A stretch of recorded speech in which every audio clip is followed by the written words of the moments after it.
I won't forget that morning, not if I live to be 100. I counted the men as they marched out of the yard. They'd hardly slept for weeks.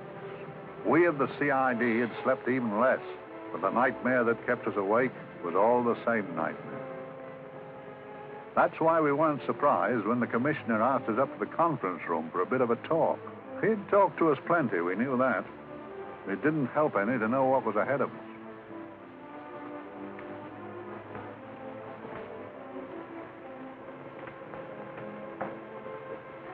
Must we have that window open, Gregson? Oh, shut it if you want to. Chief will be in enough of a temper without having a ruddy blast down the back of his neck.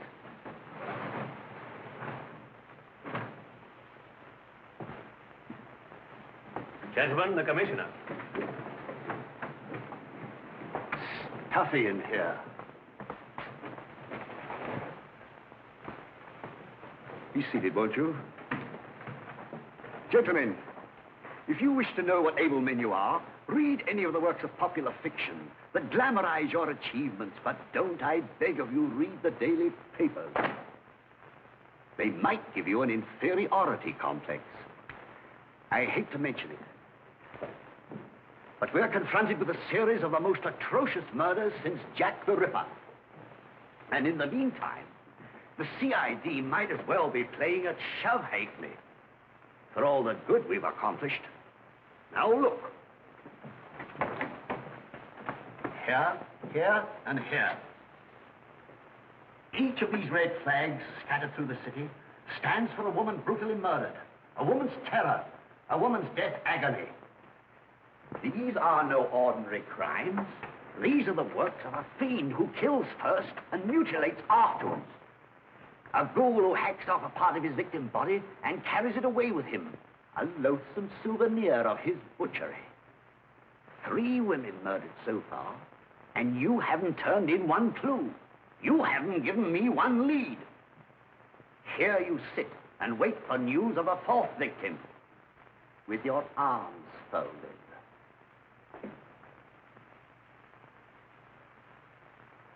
Well, we hadn't long to wait.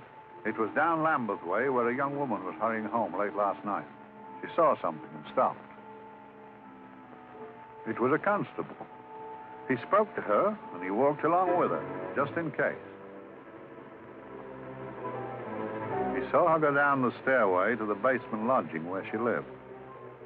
We can only surmise what happened after that.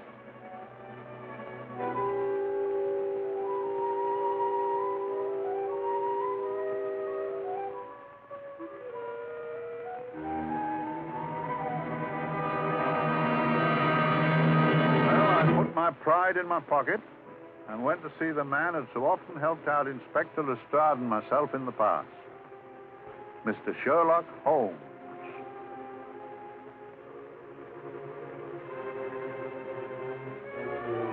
If ever a man needed help, I did.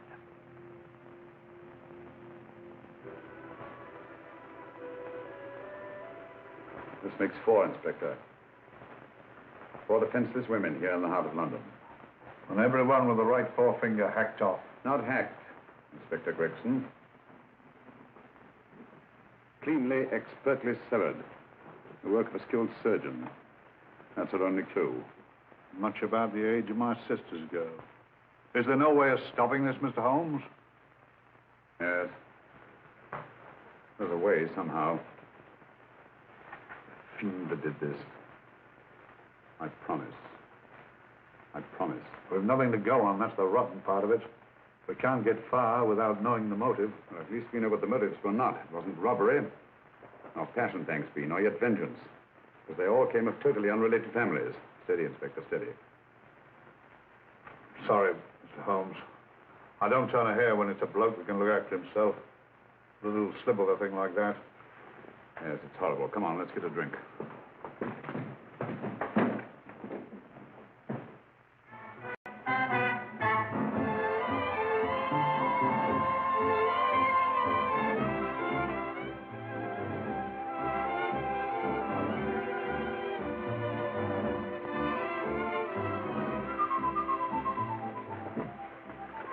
Good evening, Mr. Holmes. Good evening, Vincent. Whiskey and soda, please, and a double for my friend here, Inspector Gregson. Very good, sir. Make mine Irish. Decent of you to give me a hand with this thing, Mr. Holmes. Always a pleasure to be of help to Scotland Yard, Inspector. Little out of my line. Looking for a maniac who murders just for the fun of the thing. Or perhaps just to get a human finger. In all 4 cases, the murderer risked capture by stopping to secure a finger. Well, what for? Who knows? He's just a madman. Perhaps there's method in his madness. If we could just trace those missing fingers. If we could just drain the English Channel, we might find a penny. Huh? Oh, thank you. You may keep those, Mr. Holmes. Thank you.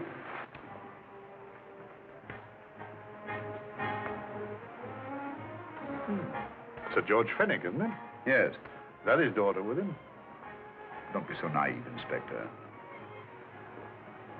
You know everyone, don't you, darling? Well, hardly. A week ago, I didn't know you. A week. How fast it's gone.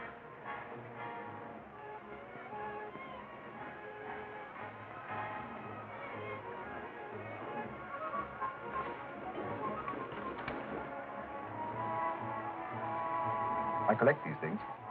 How very quaint of you. Shall we go? Yes.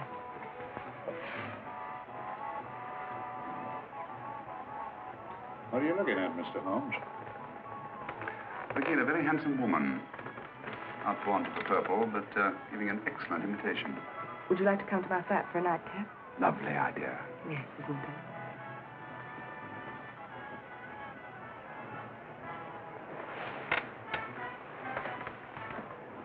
Wonder where she's taking Sir George Fenwick.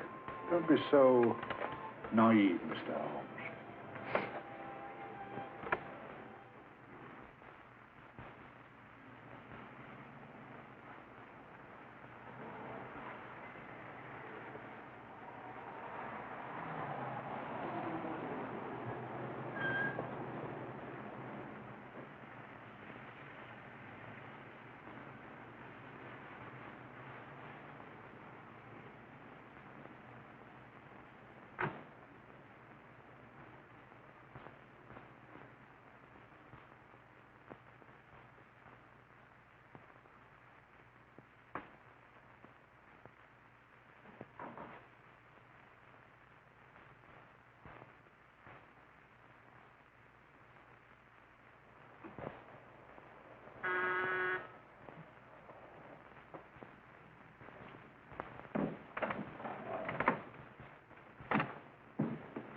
Good evening, Mum. Hello, Grandin. Any messages? No, Mum. Thank you. Drinks, Grandin. One of your nice surprises. Yes, Mum. I say, you don't mean that... Grandin's a marvel, aren't you, Grandin? Yes, Mum. You wouldn't believe the things she can do. Ah, charming face. Delightful. Really? You think so? I'm so glad. Do sit down. Do you mind? Do I mind? What a question. I don't mind anything, really. Except not being with you.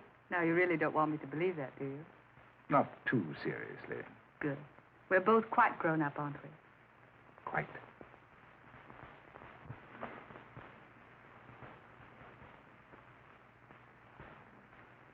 You're a treasure, Grandin.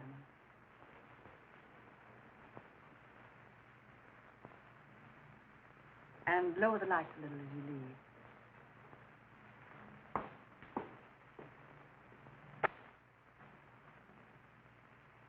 I prefer a more flattering light. In any light, you'd be... Would I? And don't you know it? Perhaps I do.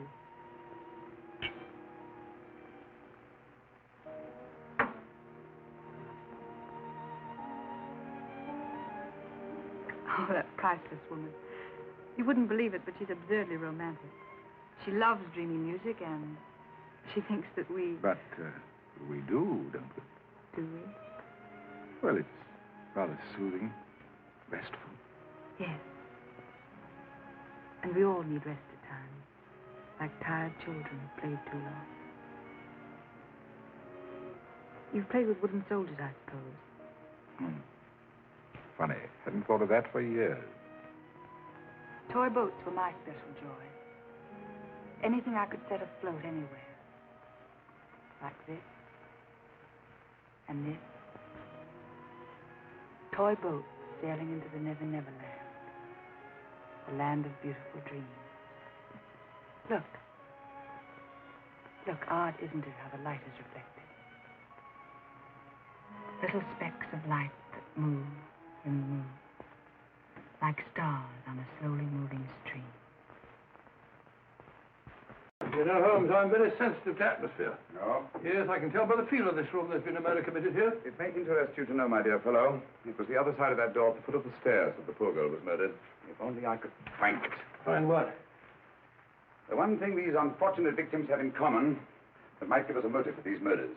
There must be something. Another Jack the Ripper, if you ask me, a homicidal maniac. No, Watson. In the case of Jack the Ripper, there was one thing in common. His victims were all from one walk of life, living in the same section of the city. In this case, the murderer chooses his victims from all walks of life and from different sections of the city. No, my dear fellow, this is not the work of a homicidal maniac.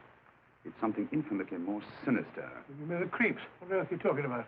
Watson, I'm convinced that these murders are only incidental to some larger and more diabolical scheme. That may be, but why the severed fingers? The answer to that question, my dear fellow, is our only hope of solving these mysteries. Dear sister, I am so happy. I had such a lovely holiday at Brighton with you and Alf. And I'm looking forward to being with you again. Poor little thing. Sort of raises a lump in your throat. I can picture her sitting here happily writing this letter. And I'm not bit realizing that she's shortly going to her death. Hello? Gregson. Oh, there you are, Mr. Holmes. I've been looking for you everywhere. What's happened? Murder in Edgware Road, not half an hour ago. Woman? Yes. And the right forefinger cut off clean.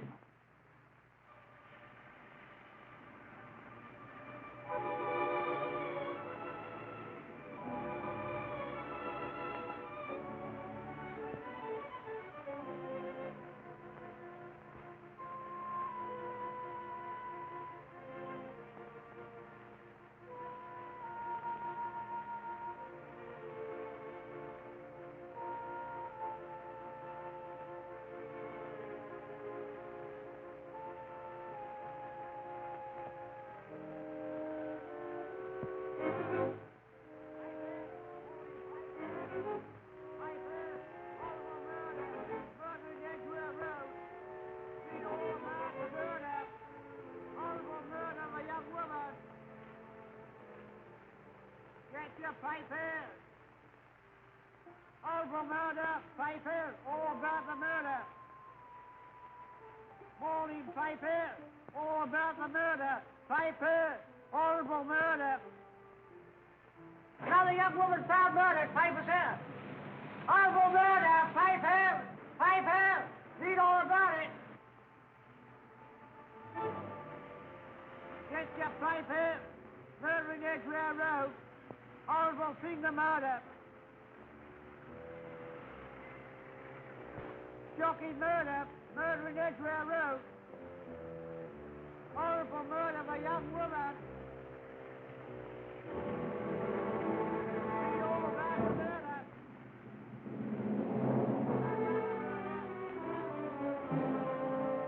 Only fancy, Mum. There's been another of those horrible murders. Dear, dear, how shocking. Yes, Mum. I really don't feel quite safe here myself. Oh, dear.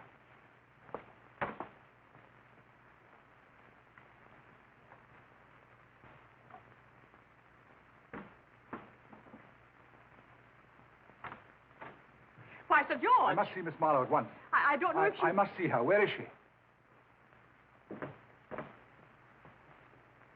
Lydia. Why, Sir George, what is it? What happened? I don't know. You'll have to help me. You've got to help me. But I don't understand. Listen. I woke up a few minutes ago in a cheap boarding house off Edgware Road. I don't know how I came there. I don't know when. The last thing I remember is being here with you. Calm yourself, Sir George. When did I leave here? Well, it was about It was 10:45, Mum. Precisely. You seemed, forgive me, just a little distressed. Detached, not interested. I thought I'd said something to offend you. I don't remember.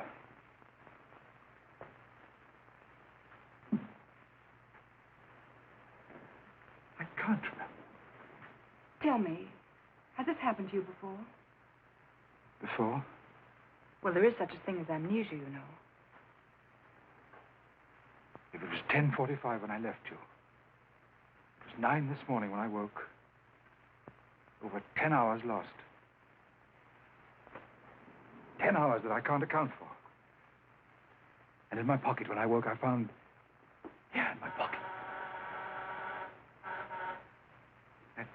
That isn't... Oh, it's not for you, of course. It can't be. Excuse me, Mum, but there's a man asking to see the gentleman. Send him away. Yes, Mum. No, please. I'll see him.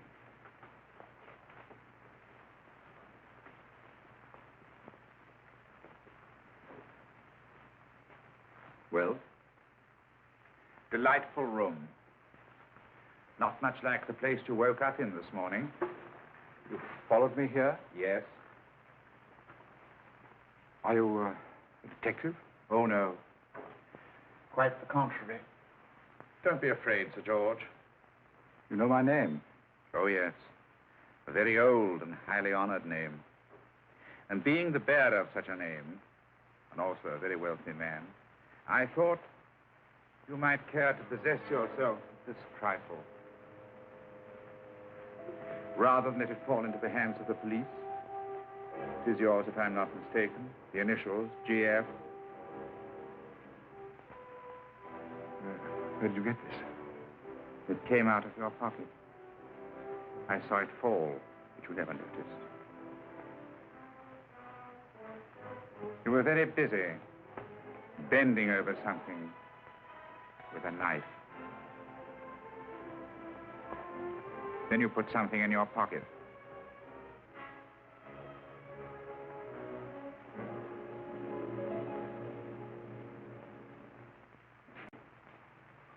Come along, Holmes, come along, come along. How many more toasts, I tell you? You're missing a treat. This is delicious. Little jam tarts to follow. Aren't you tempted? You and your fresh pots. They tell me that fish is good for the brain. Brains, I haven't any. You realize that a whole day and a night have gone by since that festive affair in Edgware Road? I'm as much in the dark as ever.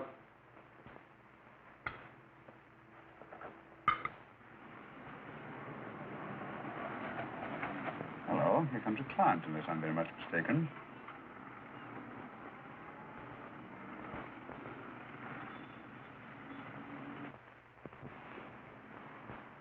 Oh, attractive. Very attractive.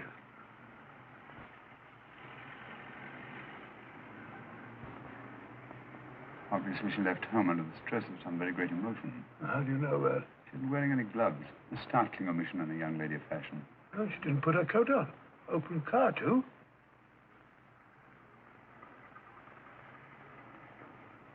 Furthermore, there's something in that bag she wants to show me.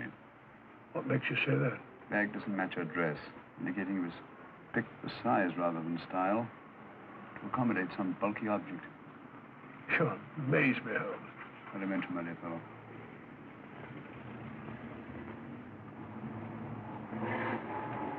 Well, that's interesting. What is? The cab, turning at the empty house. Wonder why he followed her here. Oh, wouldn't you? Quite possibly with glasses.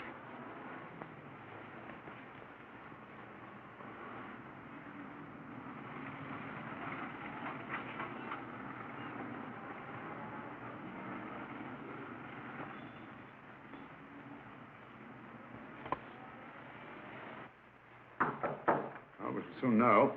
Yes, Mrs. Hudson? It's a young lady, sir. Most urgent. Ask her to come in. Go right in, miss.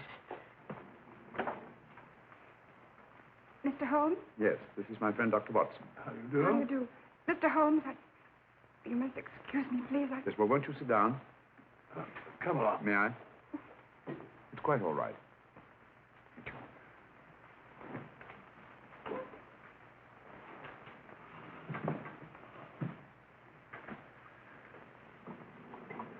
Now try to control yourself, Miss Fenwick. You're with friends. You know my name? No magic, I assure you. I've often seen your picture. You're the daughter of Sir George Fenwick, aren't you? Yes. It's about my father that What about your father, Miss Fenwick? Oh, I don't know what to do. He's always been the nicest, dearest person. Only since Mother died. Yes, Miss Matilda, we know. So I didn't think anything of it when he was away all night before last. But he didn't come home until yesterday at tea time. Didn't come in for dinner at all.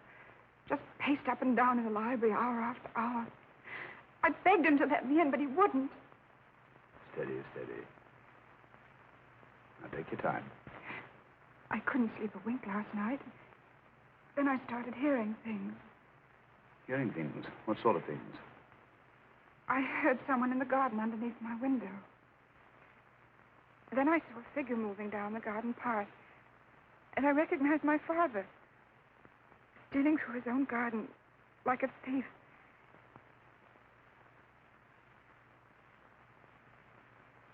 He had a spade in his hand. And he stopped by the greenhouse where he started to dig. This morning, at daybreak, I stole out into the garden and I found this.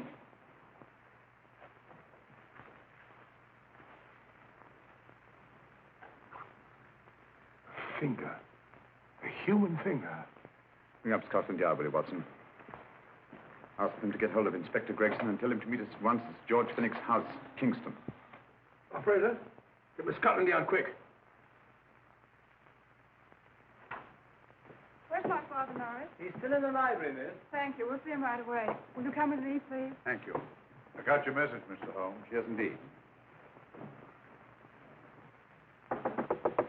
Dad, may I come in?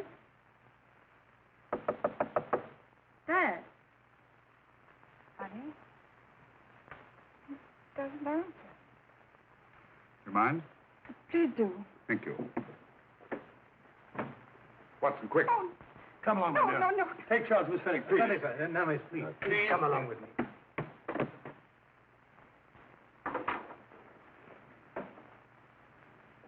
Dead? Yes. What do you make of it, Doctor?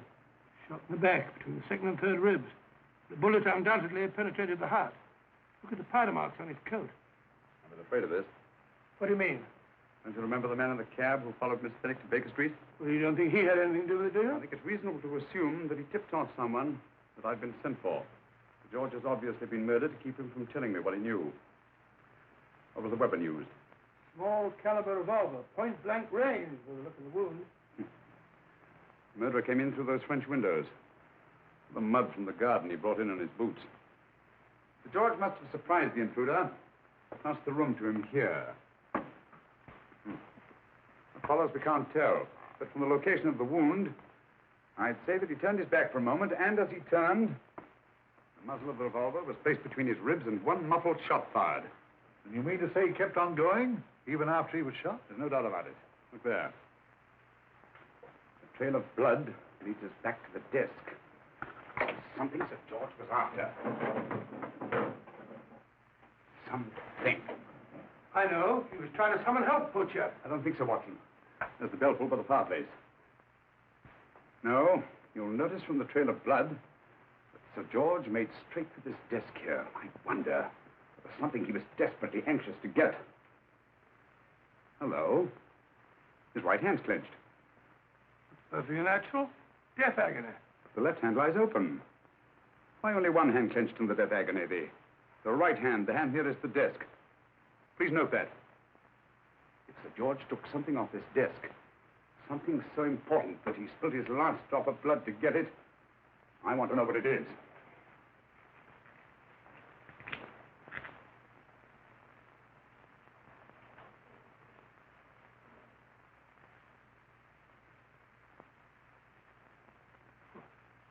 Nothing but an ordinary match folder.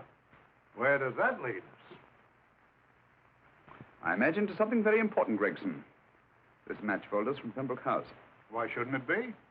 He was there, you know. We saw him yesterday. Yes, but the effort he made after he was shot to get hold of this match folder. It's just possible he wanted someone to remember Pembroke House. He may have wished to recall it to someone who saw him there. Someone who, like ourselves, saw him with a woman.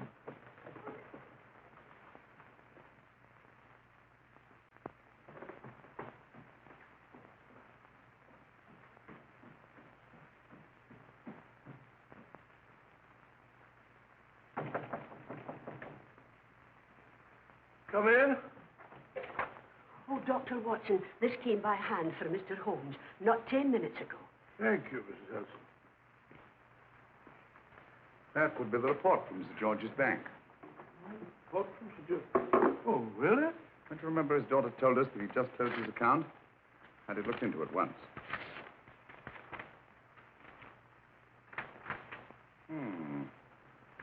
He drew out his entire balance in cash, nearly £10,000, yesterday, just after that young woman was murdered. What does that suggest you, Watson? Have you paid it out to someone? Precisely. I smell the faint, sweet odor of blackmail. You don't think he paid it out to someone who saw him murder the McLean woman? Sir George never murdered anyone. But he did have that woman's finger, and he empty did have and pay out a lot of cash. That's the terrifying part about blackmail, Watson. The victim is afraid to fight the accusation no matter how false. Once the accusation is made, his name is smeared, and sometimes his life is ruined. Well, Sir George didn't commit these murders. What fiend did? I rather think they're not the work of any one man. Oh, come, Holmes. You don't expect me to believe there's a whole organization going about killing people and chopping off their fingers. That's possible, quite possible. Well, whoever's behind all this thing must be out of his mind. On the contrary, my dear fellow, if my assumptions are correct, this little scheme has behind it the most brilliant and ruthless intellect the world has ever known. You don't mean Professor Moriarty? I do. Oh, steady, Holmes. You've got him on the brain. This is the third time in as many months he was suspected him of unsolved crimes. He's dead, you know. Is he? Is he? You know he is. He was hanged in Montevideo, well, over a year ago. I know that someone was hanged in Montevideo under that name.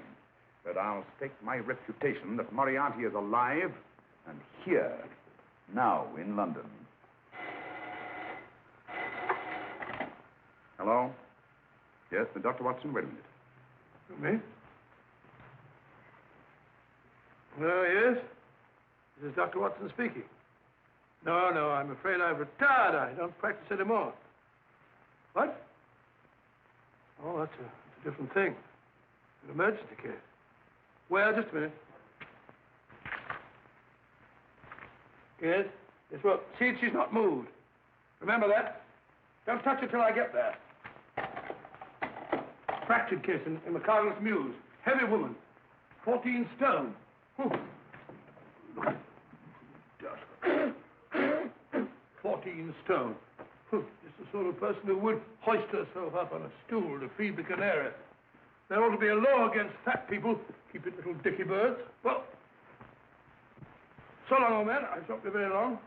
I haven't used that bag since I brought little Amelia, what's her name in the world?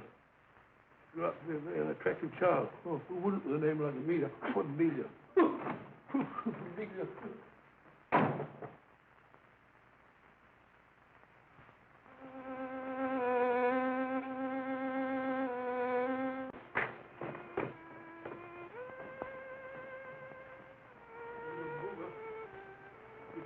Stupid about it.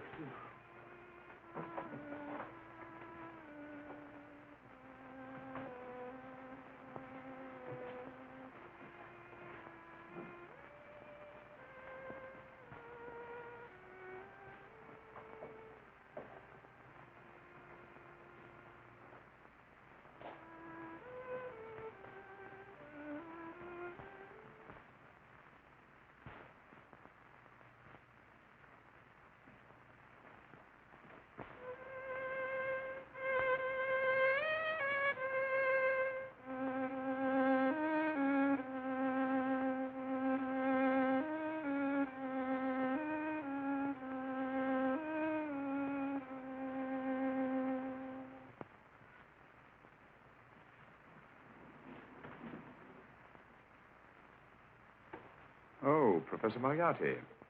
Not that I wish to appear inquisitive, but to what am I indebted for the pleasure of this visit?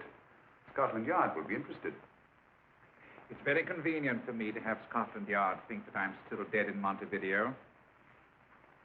I never dreamed of fooling you. Thank you. The thought occurs to me, Mr. Holmes, that there are some advantages in living within the law. You're very comfortably fixed here, aren't you? As I get on in life, the little comforts appeal to me more and more. Oh, I beg your pardon. Won't you sit down? Thank you.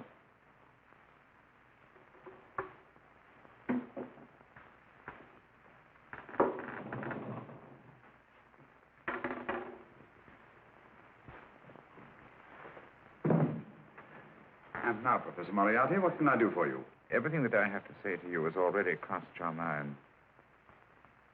And my answer has no doubt crossed yours. Yes, final? What do you think? I shall not rest until you are hanged for the finger murders. You've no proof, you know. No, not a shred. But I have you. I could turn you over to the police here and now. You could. But if you did, you'd never see Dr. Watson again. Oh, the telephone call. Quite. I rather assumed you had taken some such precaution. Or I should have snatched up a revolver and indulged in a fit of heroics when you came in. Very smart, aren't you? Not smart enough. Or I should have anticipated you. But if any harm comes to Dr. Watson, I shall seek you out. I shall not rest until I find you, and when I do... No harm will come to Dr. Watson this time. But I can't answer for the future. Mr. Holmes, I should strongly advise you to drop this case. Don't be silly. Think it over. We've had many encounters in the past. You hope to place me on the gallows. I tell you I shall never stand upon the gallows.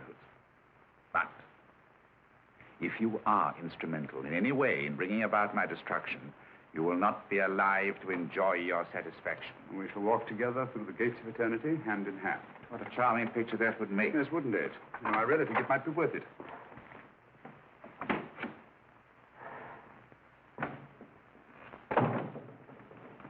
Shoelaces, Governor? Tuppence a pair. And strong enough to hang yourself. How many more times must I tell you I don't want your filthy shoelaces or your company? Shoelaces, Governor? Last impertinence. Run along, my good man, or I'll give you in charge. Shoelaces, Governor? Shoelaces, Governor?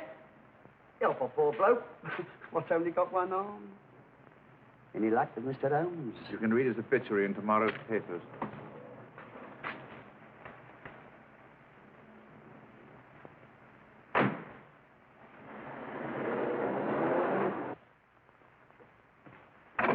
Oh, there you are, Watson. Come in.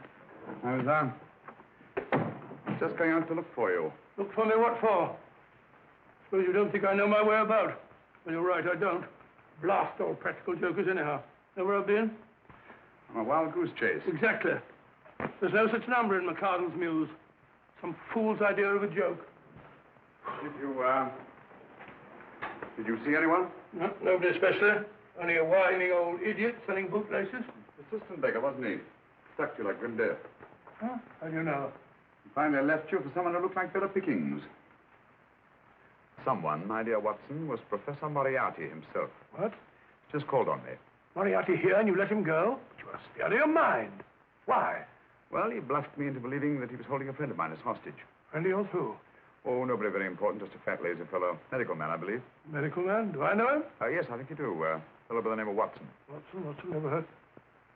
Who, me? I'm afraid so, old fellow. Your street hawker's job was to do away with you in a certain contingency. And you let Moriarty go? Because of me? I had no choice. I can't afford to lose you, old fellow. Well, it's very decent of the old chap, I must say, but... well, I wish you'd nabbed him. We shall, never fear. I know the motive for the finger murders. All I have to find out now is the method used with the blackmail victims. Method? Yes. How does Moriarty get them to the scene of the crime? How does he plant those severed fingers on them? And how does he scare them into believing that they may have committed those atrocious murders themselves? Curious.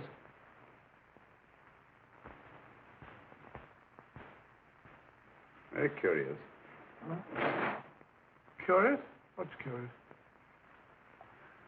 That window in the empty house across the street. First floor front. Oh? What's wrong with it? It's open. Well, shouldn't it be open? Well, it wasn't open half an hour ago. I'll stake my life on that. Well, it's not our business. Let it stay open. I wonder if you'd go over, old fellow, and see what's the matter. Oh, trespassing. Against the law. Well, I'll go myself. Oh, well, if you're going to put it like that, ridiculous waste of time. Think about shutting windows at this hour of the night. Yeah, you'd better take this torch. Oh, take what? Dignified job for a doctor. Dr. Watson, the torchbearer. And what do you propose to do? Sit in a comfortable chair, I suppose, and read a good book. That's a very good idea. Yes, very good idea. While I play night watchman, you have a nice read. Mm-hmm. Good night. Have a good time. Good time. What do you mean, have a good time?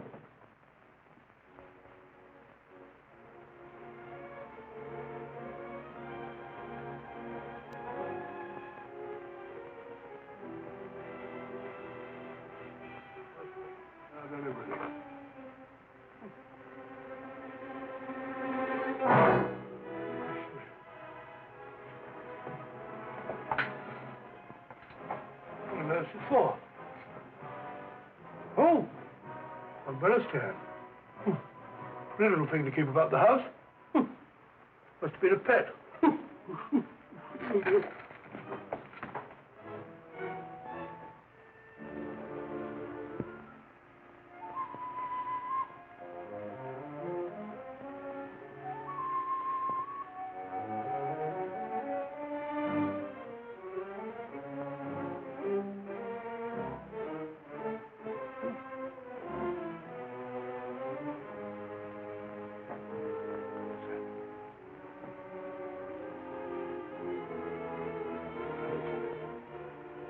Right, Barbara. Oh.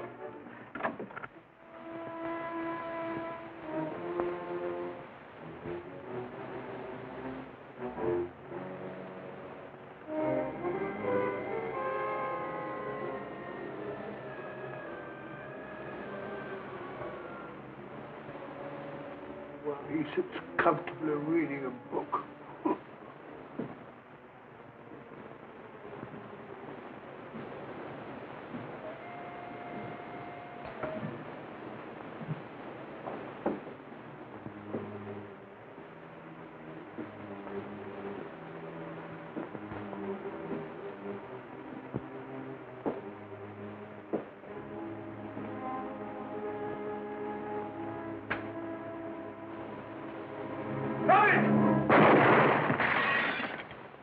He killed Holmes! He killed Sherlock! Watson. You? But I saw him shoot you a second ago. Not me, my dear fellow. Merely the bust of Julius Caesar.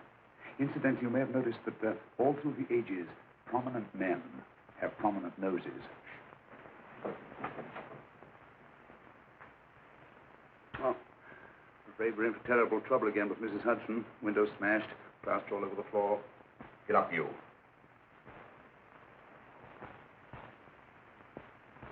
Corporal Williams, Middlesex Regiment. Discharged from the army as physically unfit. Yeah. Papers seem in order.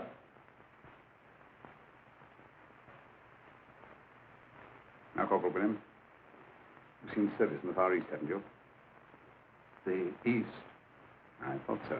Look at his complexion, Watson. Yellow as saffron. He's been taking atabrine. Cure for malaria. Sniper, aren't you? Sniper. Hmm. Why did you try to kill me? I had to kill him. I had to. Oh, snap out of it. Stop it, Watson. He's shamming. No, he isn't. Who told you to kill me? She told me. She told you? She told me I couldn't miss. Well, luckily you did miss, you murderer. She isn't a murderer, Watson. Listen, Corporal Williams. She told you you had to do it, didn't she? I had to do it. I've got it, Watson, I've got it. Got what? The method used in the finger murders. Well, what is it? Hypnotism, my dear fellow. Hypnotism. And it wasn't against his nature. That's the devilish part of it. They picked a man for their purpose whose job was sniping. Who are they? Professor Moriarty and his finger murderers. William spoke of a woman. I think you'll find that she asked him home tonight for a drink. Nice quiet rooms, soft lights, music. You've got it all pat, Mr. Holmes. What's the lady look like? Up 30, nice figure, blonde, lustrous eyes. Really? Got a phone number? Williams will give us her address. Look after him, Gregson. Don't let anyone come near him. He's our key witness in the finger murders. Well, I hope you're guessing right, Mr. Holmes. Get up, Williams. Now, go with Inspector Gregson anywhere he tells you. Come on. Yeah. Ring me as soon as he comes to himself, will you? I will. Good night, gentlemen. Good night. Well, if you believe that fellow Williams was hypnotized, I suppose you think Sir George Fenwick was hypnotized, too. I'm quite sure of it. Have a cup of tea? Thanks, old boy. Nothing to eat. Well, why didn't these people make Sir George do the murder himself? Because they didn't want to get him hanged. They wanted to blackmail him. Well, who do you think the actual murderer is? One of Moriarty's gang. A diabolically simple technique. Kill a woman. Yes. But why cut off the fingers? My dear fellow, don't you understand? The severed finger is what links the blackmail victim to the murder. He wakes, finds the grisly thing in his pocket. Doesn't know how it got there. He's no idea that he's been hypnotized. For all he knows, he may have committed the atrocious crime during some dreadful lapse of sanity.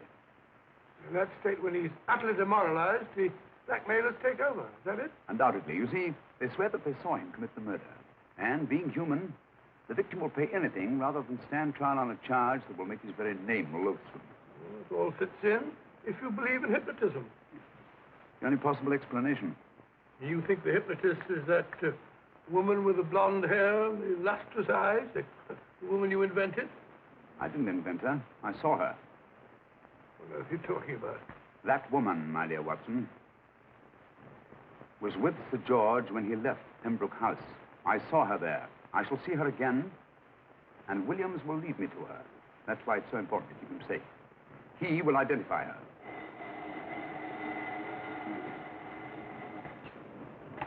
Well, yes? Inspector Gregson? What? Well, get every constable in the district. Yes, I'll be over at once. What's happened, Holmes? Williams is missing. Great Scott! Come on.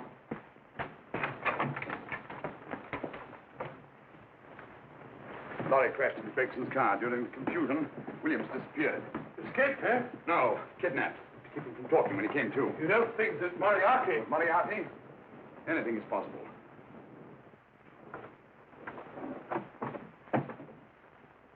Williams! Dead. You see? Anything is possible.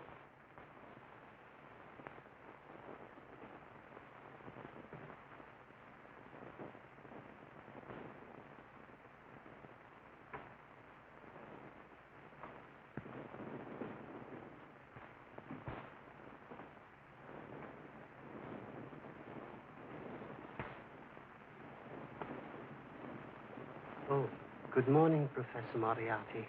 You startled me. I'm dressing another darling, a dear little nurse.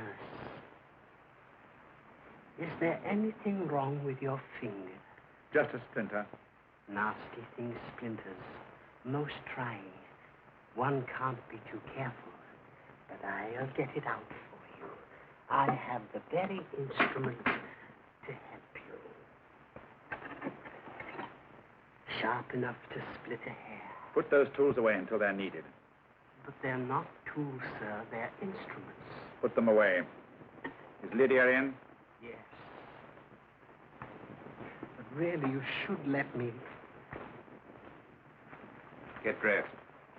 Holmes and Watson just left Baker Street for the Mesmer Club. Mesmer Club, the meeting place of all the top hypnotists in London. Do you suppose that Mr. Holmes is onto our method? If he suspects, it's merely a suspicion. It's our business to see that it ends there. I hope you're right. Williams passed away before he could talk, remember? What do you want me to do? Go to the Mesmer Club, meet Holmes, and induce him to come back here. Isn't that a bit dangerous? Every meeting with Sherlock Holmes is potentially dangerous. However, you say he didn't see your face at Pembroke House. And how would you suggest I get Mr. Holmes to accompany me here? Kidnap him? Oh, no. Holmes has one weakness, his insatiable curiosity. If you can arouse that, you can lead him anywhere. It's up to you to take advantage of any opportunity that may arise. This way, please, gentlemen. I'll tell Dr. Onslow that you're here. Thank you. So this is the Mesmer Club.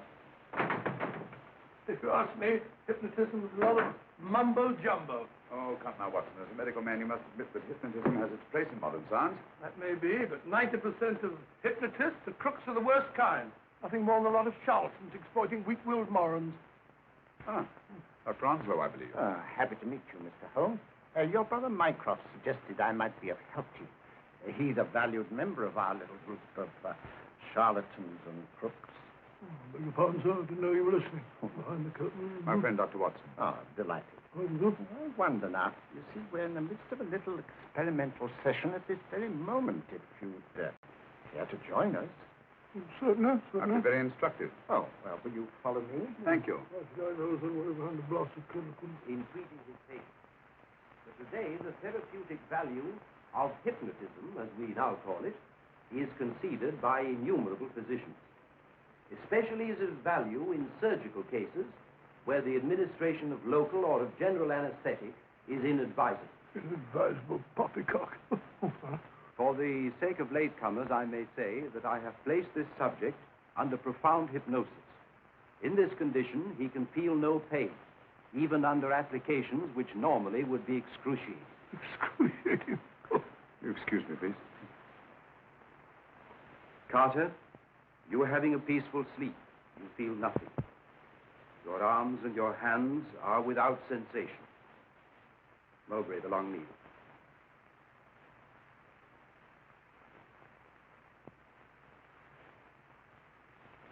Carter, give me your right hand.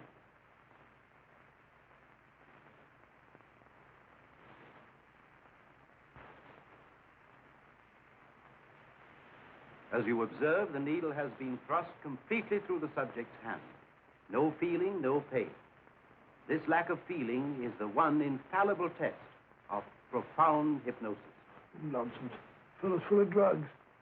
Well, isn't he? Definitely not, Doctor. Wake up, Carter, wake up. You feel well and rested, remember. No pain anywhere. Wake up, wake up. I say, when are you going to begin? All through, Carter. Stand up. This way, sir. And, these all the people that come here? Oh, no. Others keep dropping in all the time. I suppose it's all right for those who believe in it, but of course, I'm a professional man myself. Then you don't believe in hypnotism, Dr. Watson?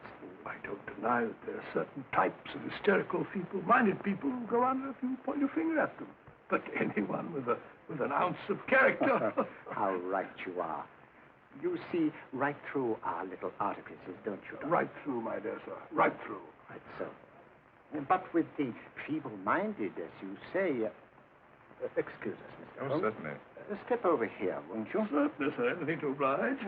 Let me show you how easily we charlatans take advantage of them. Now, sit down, Doctor. Now, we set a thing like this in motion. It's wonderful, the attraction on the feeble-minded, of course. The continuous motion, if they just let themselves follow it. Of course, you could stare at it till doomsday, Dr. Watson, with no effect at all. still, it might make you a little drowsy, like the white ribbon of road at night when you're driving. The rhythm is smooth, unbroken, and the road goes on and on, round and round, always the same, winding and winding. And you're drowsy, you're tired. Let the road come into you, as it were. The long road, the smooth road, the road to sleep. Sleep.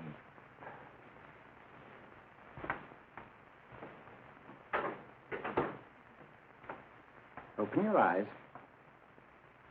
Stand up. Turn around. And now, Dr. Watson, you're on a holiday in Scotland. The country is amazingly beautiful. We're coming to a stream. It isn't deep. Better take your shoes and socks off.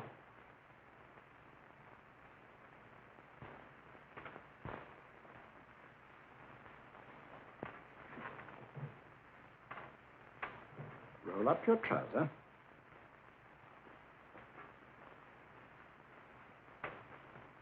That'll do. The other leg is waterproof.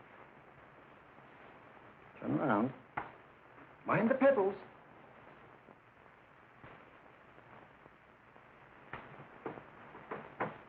Sit down.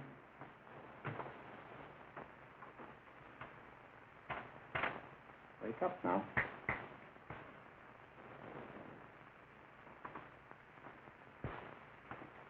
I see. What did I tell you? It didn't work with me. Why, nobody with an ounce of character.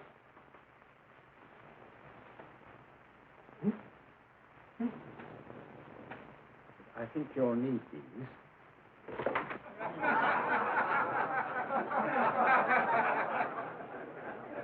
Going to Lawford? Watson, she's here. Oh, woman you're looking for? Yes, I'm going to meet her. Perhaps I can induce her to take me to Moriarty. Do you think it's wise, Holmes? May not be wise, but it's essential. After all, I've held me on with Moriarty in the past. But isn't it dangerous?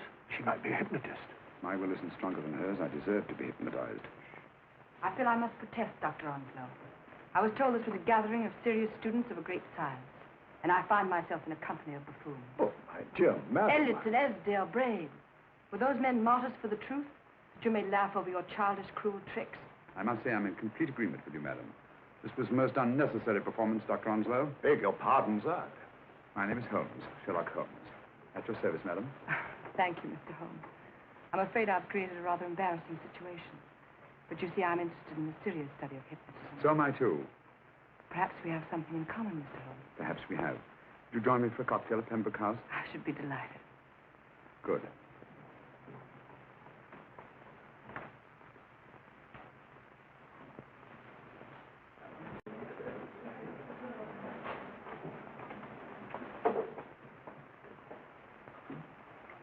Thank you. I didn't know there was such a pleasant place in London. It was so nice of you to suggest our coming here. I thought a little pick-me-up would do us good. You mean you thought I looked... I like the way you look. Thank you. I suppose I did lose my head a little at the Mesmer Club. But you see, hypnotism is almost a religion with me. I know so well what it can do to help, heal. And I can't bear to see it used for trivial purposes. I know very little about it. That's why I went to the Mesmer Club. You see, I'm rather puzzled just now with the case that I'm working on. How fascinating. Tell me about it. The murder of Sir George Fenwick. Fenwick? Who's he? Quite a well-known figure. Odd now I come to think of it. Last time I saw Sir George was here at Pembroke House. Strange. Yes, isn't it? He was sitting, I believe he was sitting at this very table. Cigarette? Thanks. Do go on. There was a charming lady with him. He was lighting a cigarette.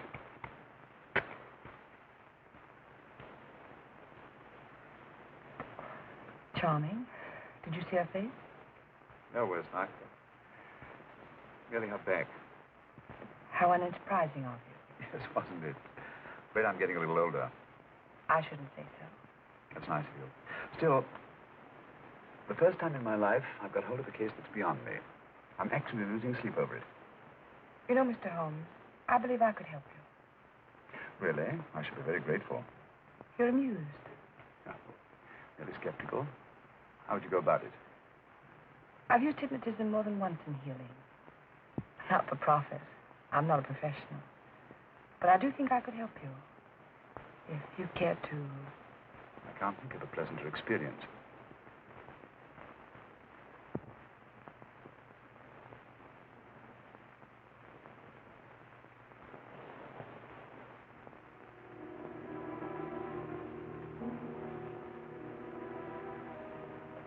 Low light, music, is that all there is to it? You must relax, Mr. Holmes. I'm afraid you're a rather difficult subject. So I thought perhaps a little help. Materia medica might be advisable. Drugs?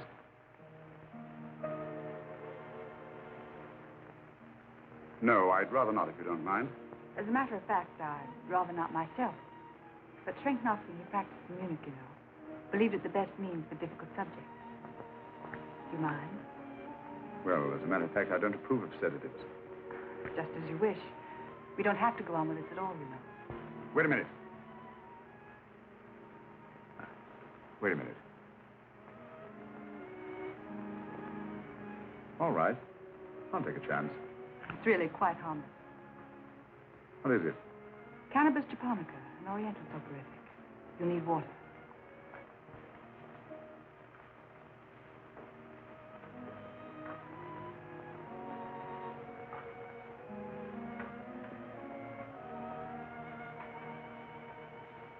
Thank you. Now sit down, Mr.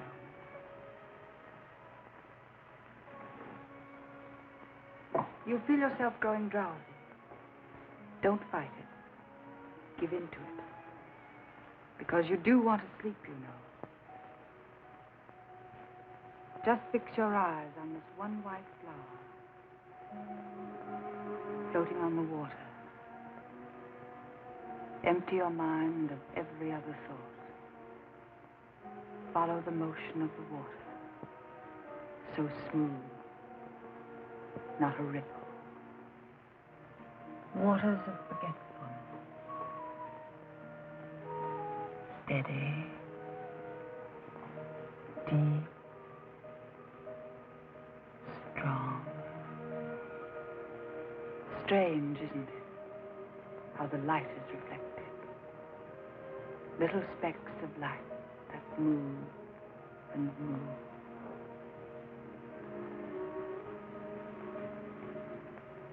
It's restful here. It's peace. It's friendly. And you're very close to finding what you're looking for. You'll find them soon now. The guilty ones. When you're rested, gentle waters closing over you. Steady, deep, strong, drawing you down, down, down.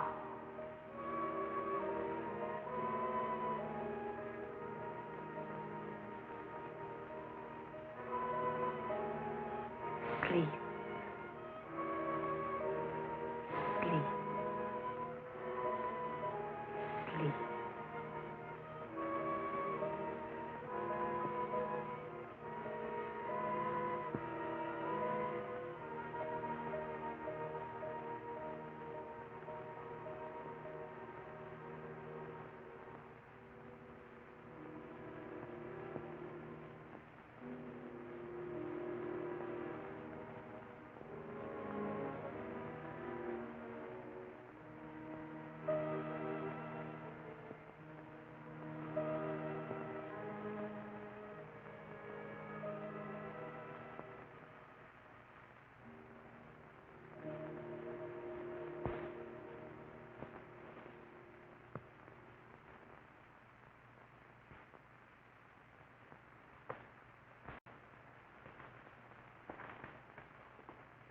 Here he is, Professor Moriarty.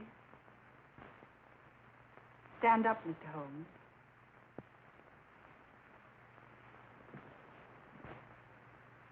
Open your eyes. Face this way.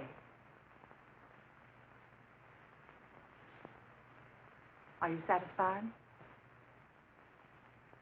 We are dealing with a clever man. He may be shamming. There's just one infallible test for profound hypnosis. You ready, Dr. Simnel?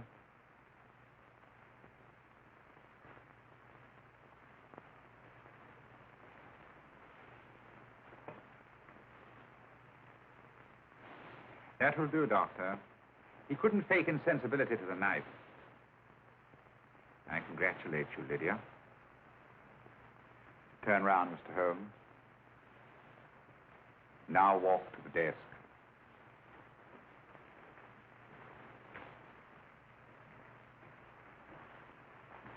Sit down. Take that pen and write what I tell you to write. I have at last found a case which I cannot solve.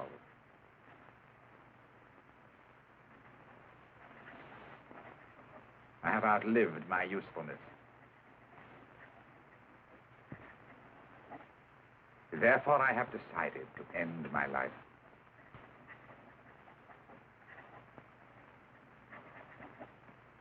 Sign your name. Now blot it.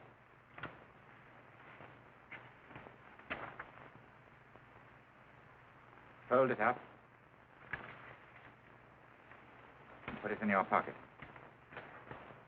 Come, Mr. Sherlock Holmes. Go out onto the terrace. But it won't look like suicide, sir. I'm sorry, but Mr. Holmes' injuries must all be self-inflicted. Let's walk a little, Mr. Holmes. It's so pleasant here in the garden. Just step up here onto the terrace. It's a nice, broad terrace. Now turn to the left, walk slowly to the end of the terrace.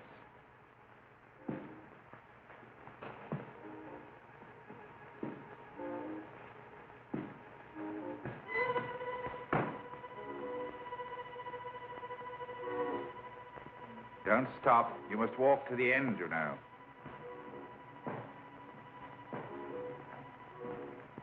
The end leads to an open doorway. You can pass through it in perfect safety. In the room beyond the doorway, you'll find what you've been looking for. Must you drag this on? This is the moment I've been anticipating for a long time, my dear. Go on, Mr. Holmes.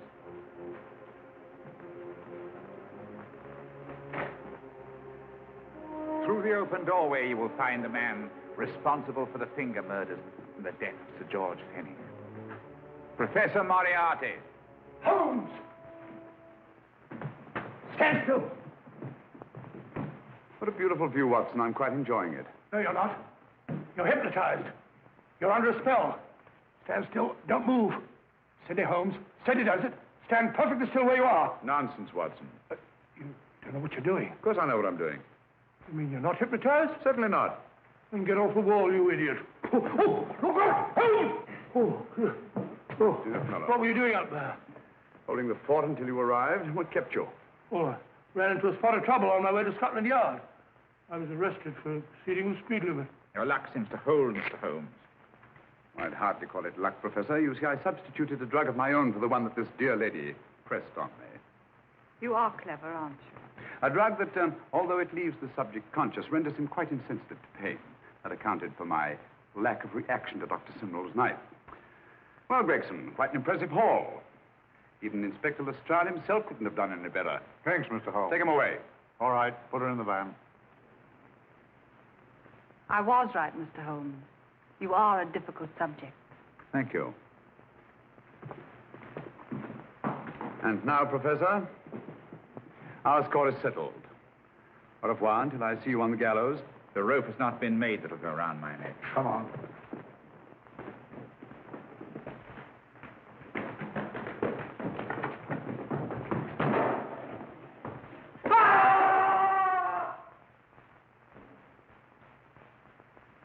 I'll take care of things, Mr. Holmes. Thank you, Inspector. Come on. An evil man, Holmes, but what a horrible death. Better than he deserved. What are you thinking of?